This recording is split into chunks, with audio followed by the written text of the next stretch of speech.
Yeah. Okay, we are on Mishlei Yud Tes Yud Gimel, 1913.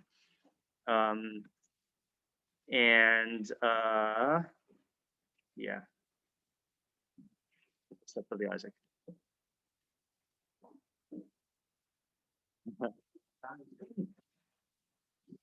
Hello. Okay, so now we can start. Havus la'aviv ben ksil. V'delef tored midyane isha. All right, so I believe havus, I think we had that. I think that's the really, really hard word to translate. Oh, we had it in my Monday night Mishlei. I don't know if we've had it. Yeah. So havus, for now, let's just go with Matsudas ציון, who says havus is shivron lev, is heartbreak. Okay, so how would you translate the first half of the pasuk? So heartbreak, feel is a thing that seems like the sun. Yeah, I guess the son of the seal is a heartbreak. Okay, I would translate it. You might be able to translate that. I would translate it as a foolish son. Okay.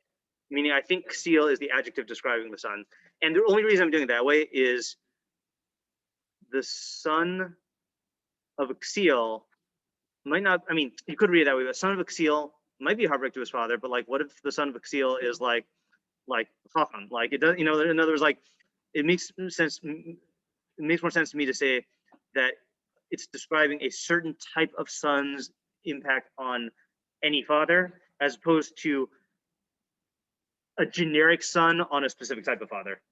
Unless it's saying something about being a seal. Yes, it could be. It could be saying that. Yeah. So that's why I'm not rejecting your interpretation. But yeah. Okay. So let's. Yeah. So seal's fool, but that's gonna be one of our questions is defining it. So good question for leading into the analysis. Okay. So I'm gonna translate as I'll just say a seal son. Okay. A seal son is a heartbreak to his father. Okay. Now Delef. If you look at Matsudas ציון, says Delef is inyan tiptuf. You know what tiptuf is? It is. Yeah. It's an onomatopoeia. That's not what it means, but it is onomatopoeia. It means dripping. Right? Don't you hear drips like that? Yeah, and side point also, which I always thought this is funny, that what do you call a baby in Hebrew? Not any of the words we use in Tehillim. What do you call little kids? Taf, right? So I always wondered whether taf, what do you call kids taf because they are small, or because they come from a tipa, like like it's a reference to like the act of conception, So I have no idea, but well, I'm saying that I'm suggesting that maybe it was borrowed from the. Oh, I see. So yeah. I guess the question is like, what is the root meaning of this root? Is it like small or whatever? So I can ask my grammar friends. Okay, so and then Tori, we all have grammar friends, right? Okay.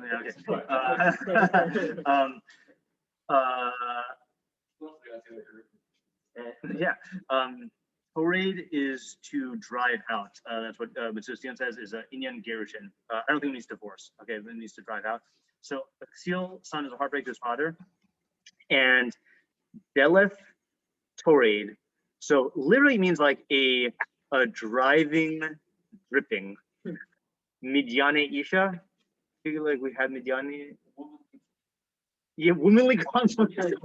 Yeah. So I'm gonna read the English translations just to give you a sense, and then we'll decide on it. So our scroll says, "A foolish son is a father's heartbreak, and a contentious woman." So like from Madon, not a Midianite woman. I'm glad no one said that. A contentious woman is like an irksome dripping.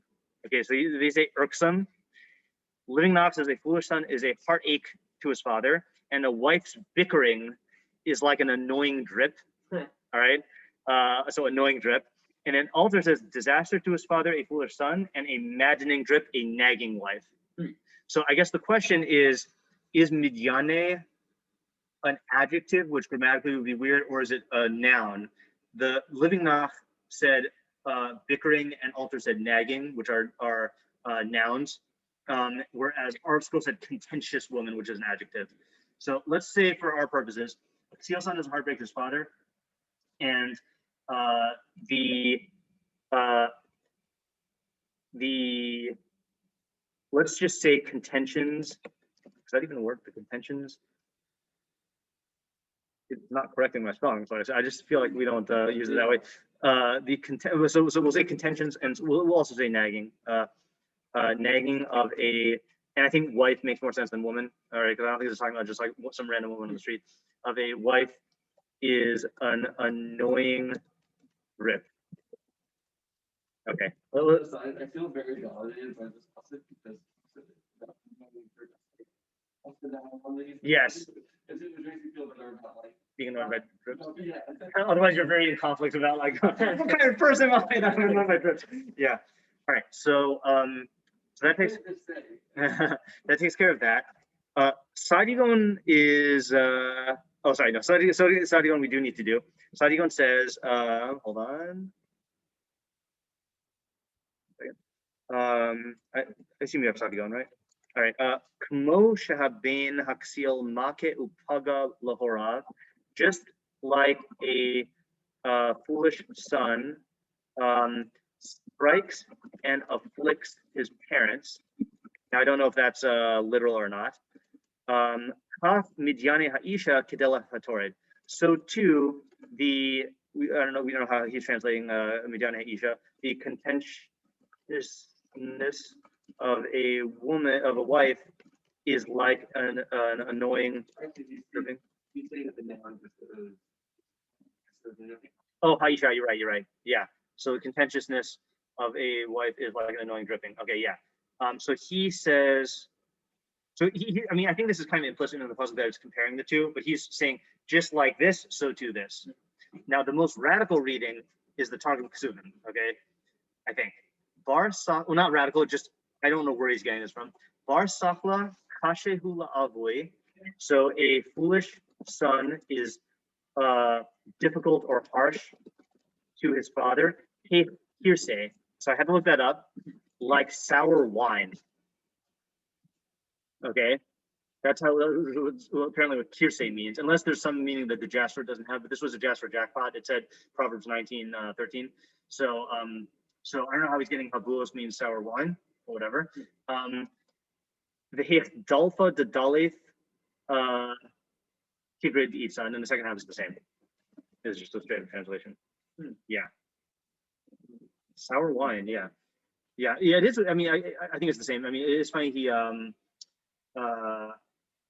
that the words in Aramaic turn out that deleth and torah are the same shorish. But yeah, I think. I mean, unless I'm mistranslating that part, but I don't care enough to look. Okay, so what are the questions? Yeah. And I'm not even going to list that because I think that's I did want to look at one thing. I wanted to look at what the I want to refresh my memory about the Al HaTorah dictionary, what it says about havuos, because I remember it had a bunch of last time we encountered this, it had a bunch of translations. Okay, havuos is okay. Oops, sorry. Havuos is desire, chasm, or destruction. I guess those are the two main ones. Let me say desire, and then later on it says in a bad sense, and then engulfing ruin or disruption. So I'm going to actually add those to the translation here. So, so heartbreak is one. That's ציון. Destruction is another, which sounds like what Sadigon's saying, is hitting and afflicting, you know. And then I don't think desire fits in here. Yeah. All right. So what are our questions?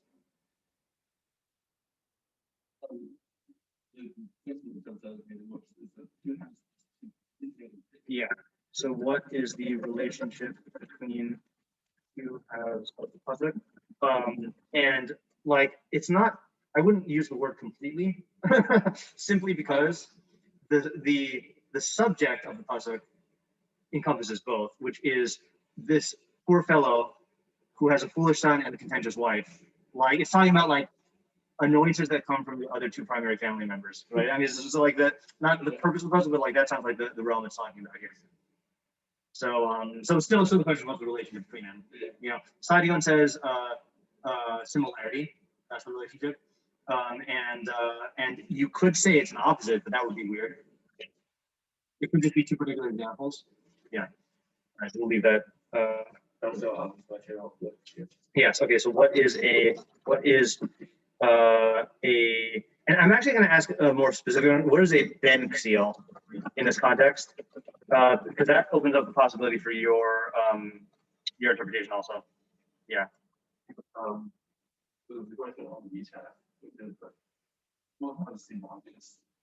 Well, as a first half seems Mishlei obvious. Okay. Yeah. And then also like the very first model in this section is then still to a student. Yeah. You know, it's not like it just sounds like it's like Yeah. And then second obvious, like Experientially obvious. yeah. Yeah. Right. Okay. So the first half seems mishleically obvious.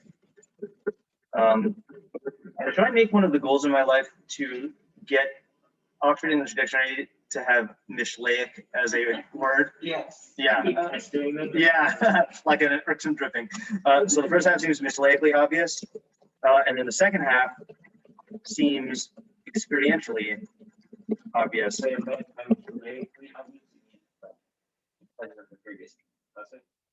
No, I think just because in Mishlei, like seal's bad, so it's presumed at the very least you're not going to want a ben seal. And then I think you also meant, because you were referring to other pasuk, that there's so many other pasuk that just talk about like how miserable it makes you, and like I said, the first pasuk of Mishlei is ben seal makes his mother depressed or his parents depressed. You know, so yeah. And I guess this leads us to a question which we also have to ask here, which again, this is for every pasuk, but here I think we really need to ask it. What is the practical advice? Don't have a foolish son. I can see how the practical advice for the second half is, has to do with who you marry. I saw this excellent quote. Hold on. Let's see if I can remember it.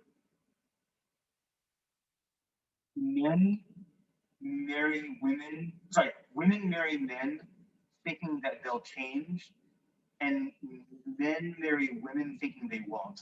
Which I thought was, so like you could see a thing here of like I guess that doesn't apply here, right? Because you don't marry a potential, but I guess you can misevaluate what it will be like to be married to a nagging woman, or not look for that as a criterion. For example, I have no idea how long and what form dating took in Shlomo Melech's time, but like, let's say for example, in certain societies where like the period of getting to know the potential match is not very long, you could have a scenario where you just don't know that she's a nagging woman, and then you get yourself in real trouble. I made a big mistake. Yeah. Right. So I guess does that mean that nagging, if everyone followed this advice, nagging women would never get married? Or they have to change, rein it in. I'm going to ask a question because I have a feeling that if I taught this to women, then they would ask this question. It's a good question, but I don't know whether I was going to ask it. Does this apply to nagging men? Okay, and the reason why it is an important question is because is there a unique feature of a wife who's nagging based on the male psyche or based on the female psyche, or the nature of that relationship? Or is it just talking about a nagging person, and because Mishlei is addressed to Shlomo's son, like as the audience, then that's why he's using this example. I think it's a fair question.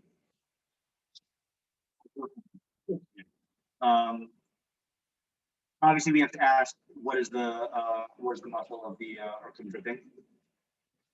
Right, what is the where's the nimshal, or what is the meaning of the muscle?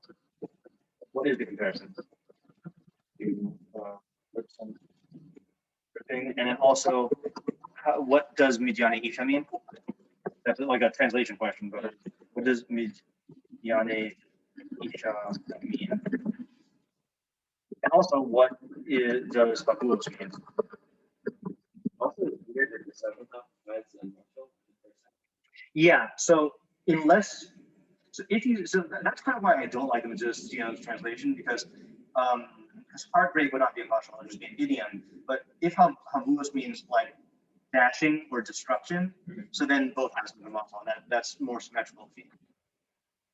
Yeah. Is it like release destruction? Was that what the? Yeah, complete destruction. It was something that was more like. I mean, Let me check it out again. Engulfing ruin.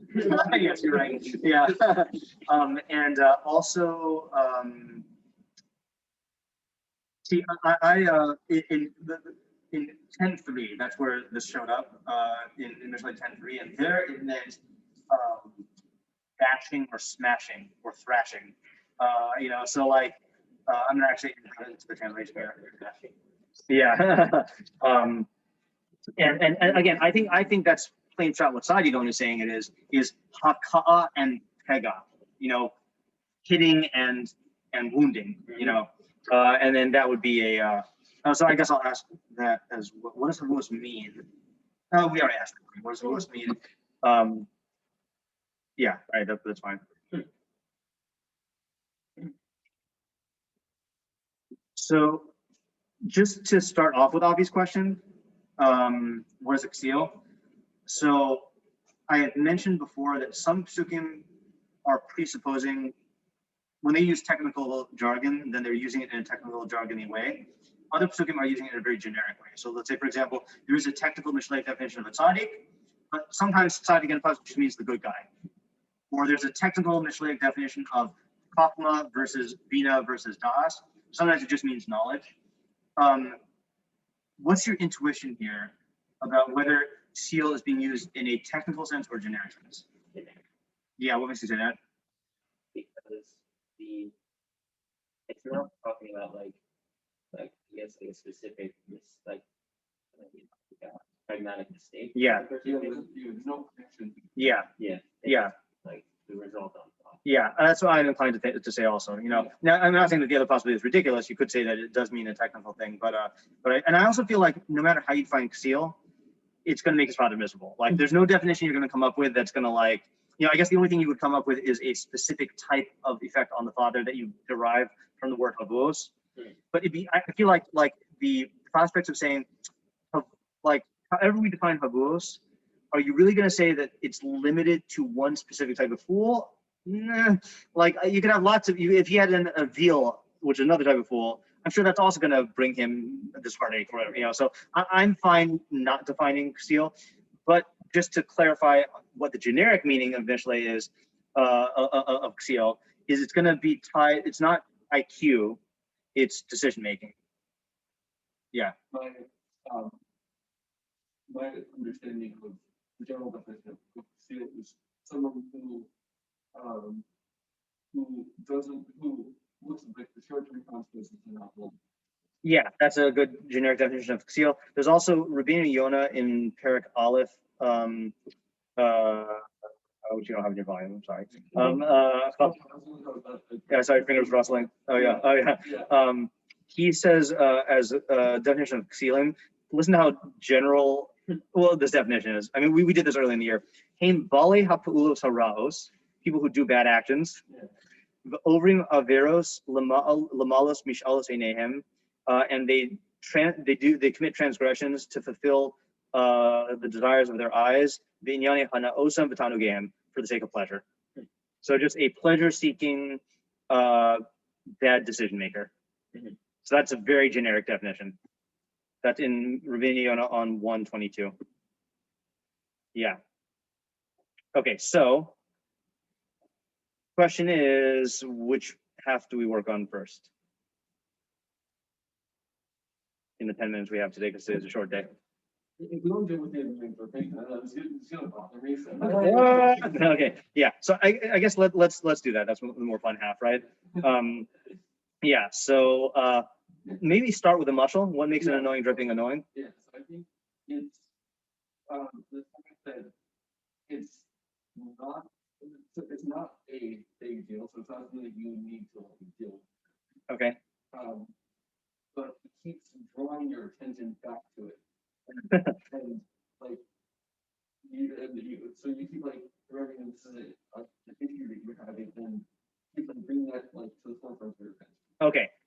Yeah. It's not like a constant bad thing that you can sort of like if there's like I don't know, if there's a rushing stream or something. Yeah. There's a lot of noise and then it's annoying.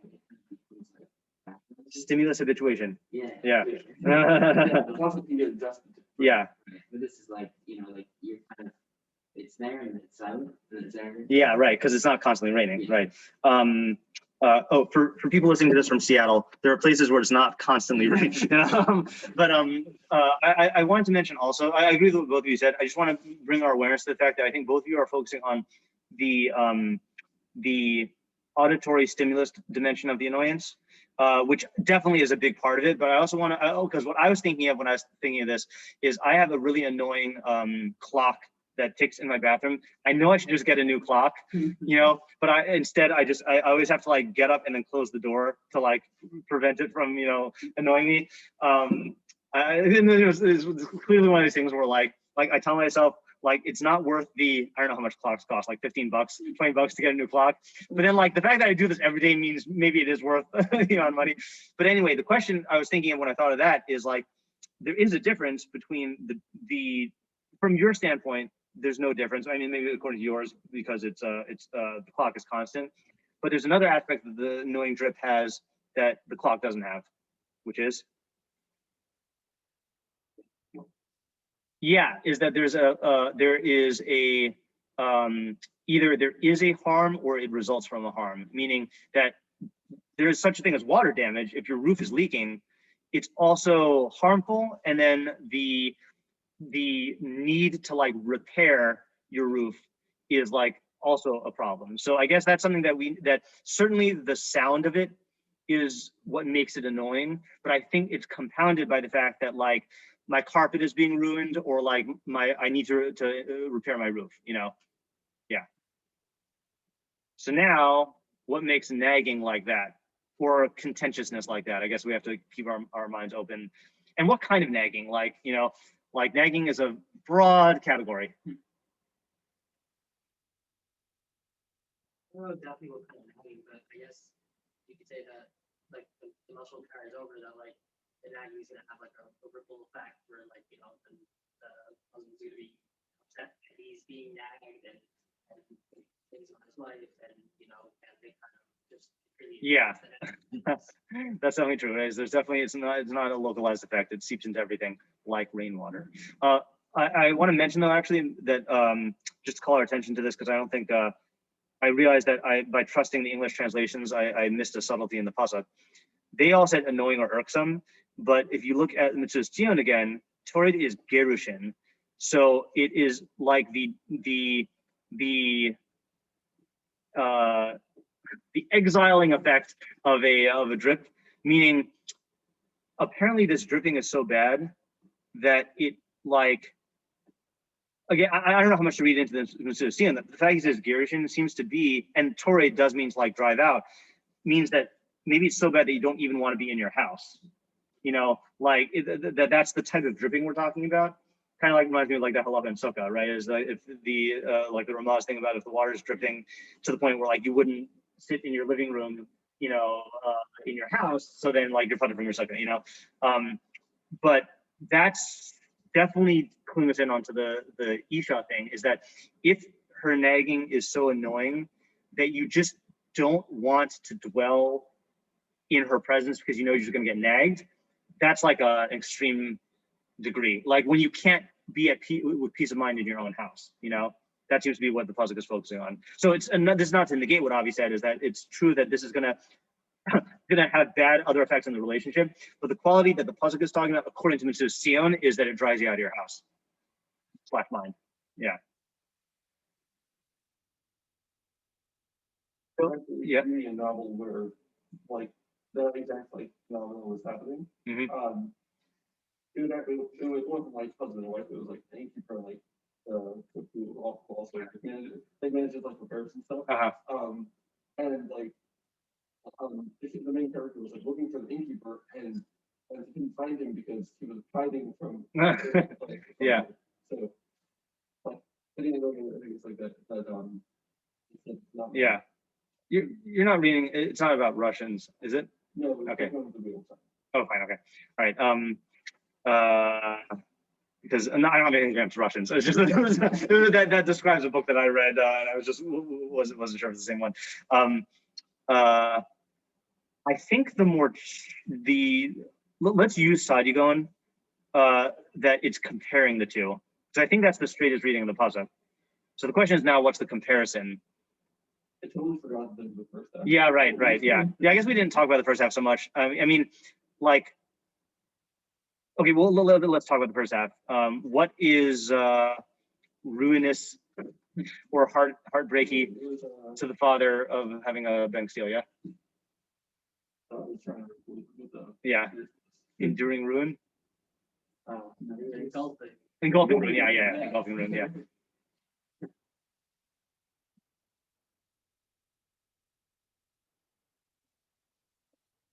Well, I mean, like, unlike just face value, like, I think it makes sense that the father would feel badly about the fact that he has a stupid son or whatever we're defining. Yeah. So the one aspect of it is the psychological, the fact that his son turned out to be a loser, right? A Mishlei loser, not a, and then I think there's another aspect. Categorical aspect, I'm saying. The like harms of his bad. Yeah, the harms of his bad decisions. Like, let's say like the son is a gambler and like he squanders all the money and now the father has to like bail him out. Or let's say he gets in trouble with the law and the father has to bail him out. Or let's say he like or he's like he's a drunk and the father has to like bail him out. Yeah. So those are all separate from there's the like the feeling of I can't believe I have a son like this, and that's more of a like identification, ego, whatever you want to call it, or or like certain immortality fantasy things attached to it, like there goes my legacy, like what's those are all like in terms of having the son, and then there's all right, let's put it this way, there's who the son is and what the son does, and both of those are a source of grief.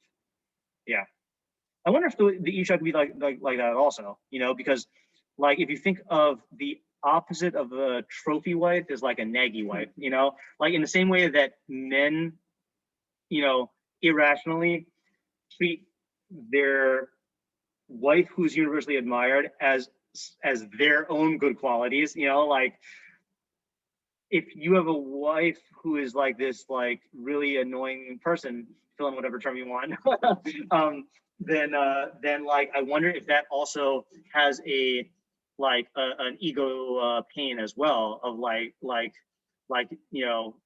that people look at you in a certain way because this is your wife, and then there's what she does, which is the nagging itself.